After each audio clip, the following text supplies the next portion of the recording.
Letter எழுதியிருக்கீங்களா?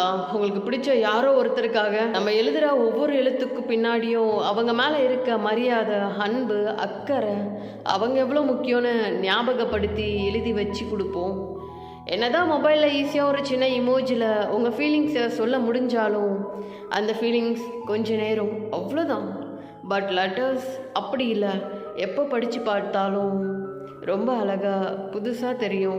School டேஸில் love லெட்டர்லேருந்து leave letter வரையும் அவ்வளோ எழுதியிருப்போம். சில சாரீஸ், தேங்க்ஸ், அப்புறம் கவிதைன்ற பேரில் கொஞ்சம் கிறுக்கலும் இருக்கும். பல வருஷம் கடந்து ரூம் க்ளீன் பண்ணும்போது ஏதோ புக்ஸுக்கு நடுவில் இருந்து அந்த லெட்டர் வந்து விழும்போது அகெயின் அந்த ஸ்மைல், அப்போ நடந்த எல்லாத்தையும் அந்த பேப்பரில் கண் முன்னாடி கொண்டு வரும்.